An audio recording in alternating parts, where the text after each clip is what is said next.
Hey everyone, thank you so much for being here today. My name is Denise. I'm also known as heywigsister on Instagram and Facebook. Today I'm here to bring you a wig review in partnership with Name Brand Wigs. This is Wille Taste in the color Mocca Rooted. The code for that is 830.27.12.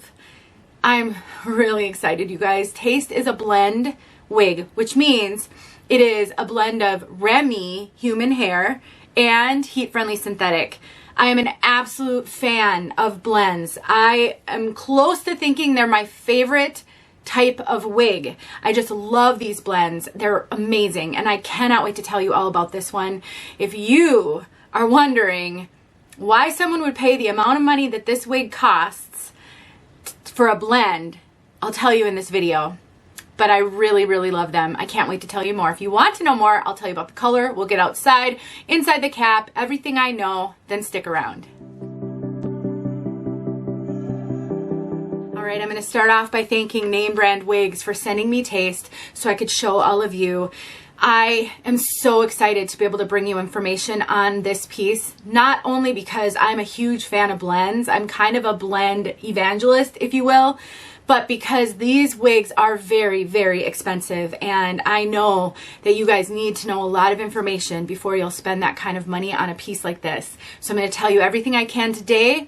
I am going to wear this one, and then I'll bring you a wear update, and I will give you an update, because my commitment to you is to help you be as informed as you can. I can't wear every wig I review, but when I think that the stakes are fairly high, then I'll do that for you guys so that you can be informed. Name Brand Wigs is a wonderful supporter of our community. I've been a customer of theirs since the very beginning of my wig wearing journey, years before I ever started doing reviews for them.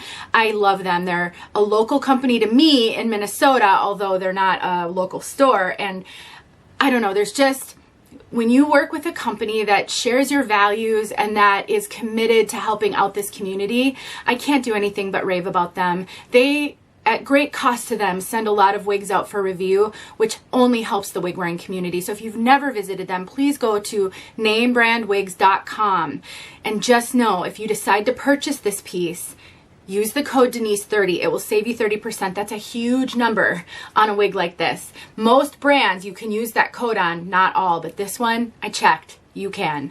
All right, everybody, let's take a look at this one from all sides.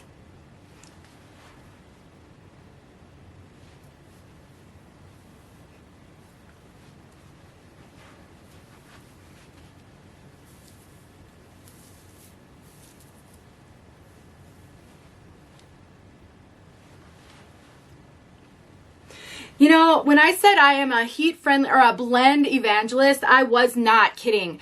I think if you can afford to buy a wig at this price point, and I don't talk price in these videos because they live forever. You might be watching this 2 years after I film it and the price isn't the same. So just go to the link in my description. You can check it out. But you need to know that it's worth it. And while I can't speak to this piece, I haven't had an Wille blend yet. I can speak to blends in general, and I really do think they're worth it. They do blend the best of heat-friendly synthetic with human hair, which gives you a piece that, to me, I can tell no difference between this and a human hair wig, but it has the style consistency of a heat-friendly synthetic, so it doesn't get frizzy. It stays nice and sleek. If you add curl to it or you change the style, it will behave in the way that a synthetic will, where it will hold that style, whereas human hair is impacted by the elements. It's impacted by humidity. It doesn't hold the style that you put in it, maybe for a little while, but not for long term. So if that's important to you, these blends could be a great choice for you. Now, the hair, like I said, it is so nice. It is soft. It is silky. I cannot tell the difference at all between this and a human hair. If anything, it feels a little nicer because it doesn't start to get that frizziness that human hair can sometimes, but they're just wonderful. I'm sorry, I know I'm going on and on, but with a wig like this, I think it's important that you can gather all the information you can find to make a good informed decision. And this wig sister of yours loves them. Now the density on this one is, it's moderate to low to moderate. It is not heavy density. It does not have a ton of hair. I think you can kind of tell when I do this. It's not super low density. I think it is absolutely perfect. And I think for my wig sisters who've been losing their hair for a long time, this is not going to be overwhelming to you. This does not have permatease, so it's very flat and no poof, no real volume. If you're looking for poof and volume, this doesn't have that. Although because it has those heat-friendly fibers and the human hair, you can add curl to this, which could amp up the volume just a little bit. You can also straighten it if you're not loving how it curves, and that's really easy to do. Got some in my lip gloss that I cannot seem to grab. That's really easy to do with these pieces. So there's a lot of flexibility in how you can wear it and style it. So the cap construction, we have a lace front, and the lace goes from just in front of temple to temple. So it's not an extended lace front, but you get a good amount of lace front. I don't think it'll be a styling issue. It has a full mono top that has a layer of tulle over it that makes it really soft and smooth. And then the rest of the cap is closed wefted. I actually really like closed wefted caps. I find that the hair can be contained a little bit better, and you don't get some of the poofiness on the wefting in the back, if that's something that you've ever noticed on wigs and you wonder what's the difference between open and closed wefted. Let me show that to you. So I do like closed wefted caps. Open wefts can be a little bit cooler sometimes. See, that's it there. It's basically wefts with a layer of material over it. So it contains that hair. Hair won't poke through this way. The cap won't, or the tag, if you don't want to take the tag off, won't poke through those wefts. So I really like that. There's the lace front. And there is that monofilament with that layer of tulle over it. It just makes it so it's not as scratchy as some lace fronts can be. I think it's a nice touch. It has generous ear tabs with soft material over them and bendable metal stays. We have an extended nape and Velcro adjusters, and I want you to notice how far I have this cinched in. And actually, I'm going to cinch it in even more. So one of the things that I hear a lot, Ellen Wille is known, so I'm really cinching this in, you guys. Ellen Wille is known for running a little bit small. Oftentimes you see that it's billed as average petite. Here's my experience with Ellen Wille caps, and I want you to see how easy this is to put on. It's really kind of a throw and go. I mean, you have to do a little smoothing with the hair, but other than that, it's so easy to put on. Here's the thing with Ellen Wille caps, and I have tried a lot of Ellen Wille wigs. I own quite a few. I find that the circumference is really average. Typically, I have a 22-inch circumference, and I never feel Ellen Wille caps are tight on me around my circumference. Where I think they may run a little bit smaller is over the top of your head. That's why I say in many videos, circumference isn't the only measurement that matters. Your ear to ear and your front to back matter as much, if not more, on the overall fit of a wig. And I do have a video where I show you how to do these measurements if you've never done that before. I'll link it in the description. And so what I'm finding with this one is it's actually running bigger than average around the circumference. You saw how far I tightened it. I have a 22-inch circumference. It's not running petite at all around the circumference, but I don't get, like, on wigs that are truly petite or average, I get extra caps. So when I do this, I can buckle it a little bit. I'm not getting that on this, and I typically don't get that on Ellen Wille. So where I think it may be running a little bit small is this part, but I get really good coverage. These ear tabs come exactly where I like them to fall. So just look at my measurements, which are in the description, and compare them to yours.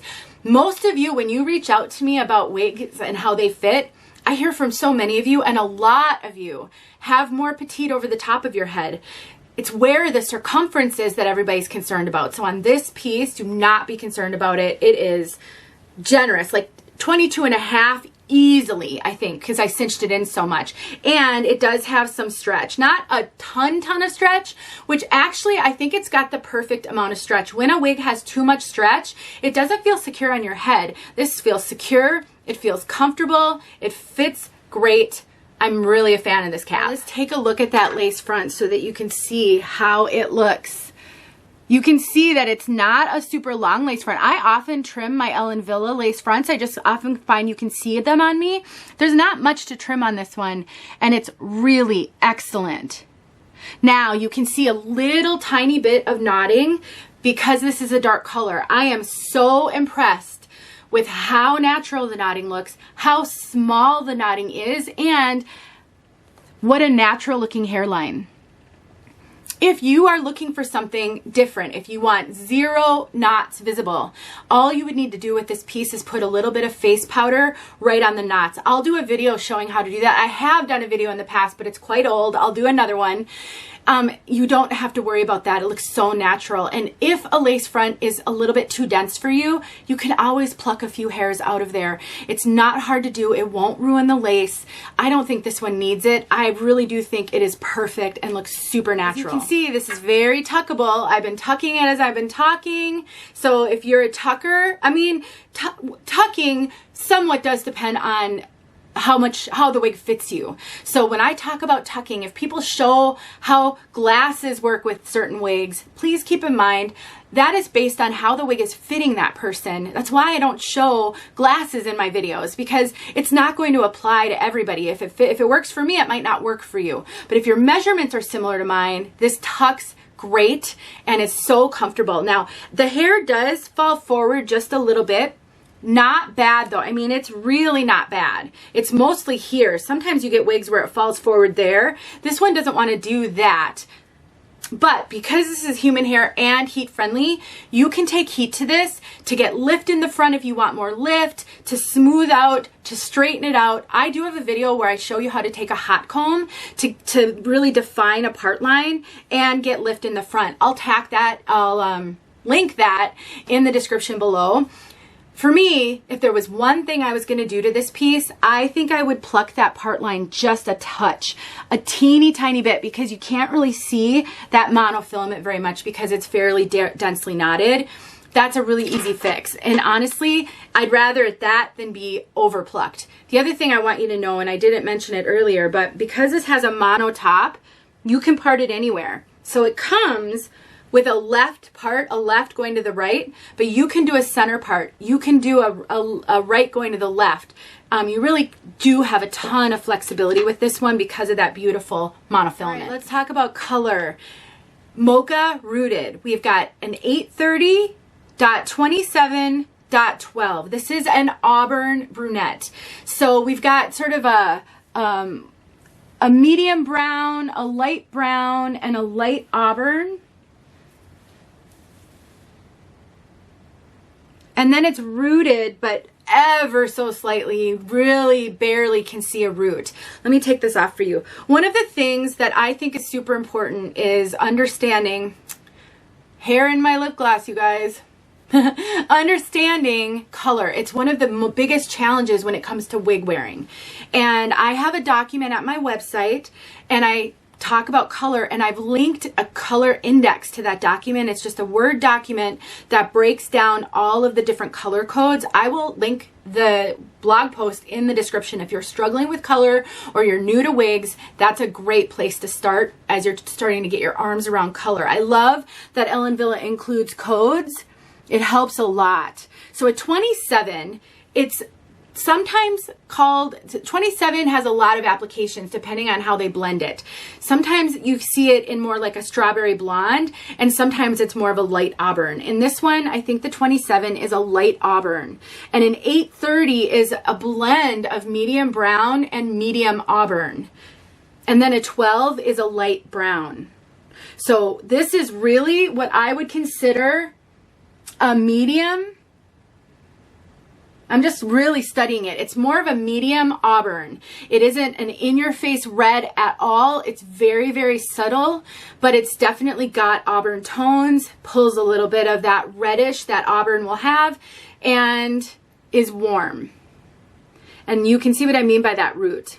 It's like so incredibly subtle. That's not at all what a lot of rooted wigs look like. So if you don't like rooting, don't shy away from this one at all. It's so natural. I mean, this just does look like you had your hair colored. And so having a little bit of rooting makes that look super, super natural. So it doesn't have any super visible highlights. It's very, very well blended overall. So if you're looking for something super dynamic, you love, you know, chunky highlights and a strong highlight blend, and you like to see a little bit of blonde or something in your highlights, this isn't that. It's a very well blended medium auburn. All right, everybody, I hope that helped you. Let's get outside so you can see this color outside. I'll throw her on one more time for you.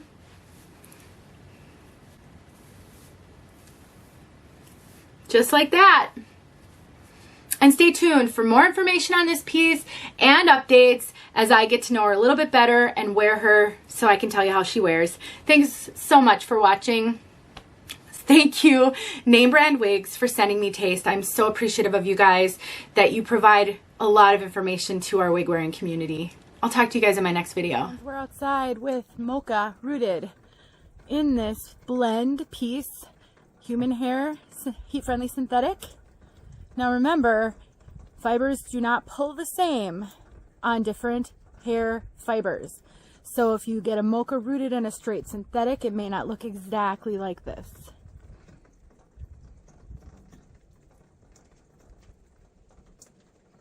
We have direct sunlight today. One of the few that I've seen in a while.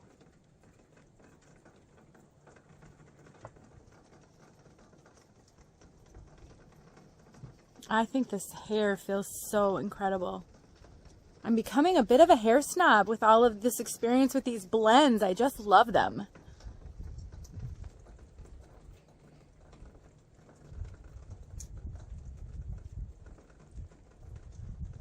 I don't know if it throws you guys off when I do this with sunglasses, but I can't take the straight sunlight, so hopefully this is okay. All right, everybody. Thanks for watching.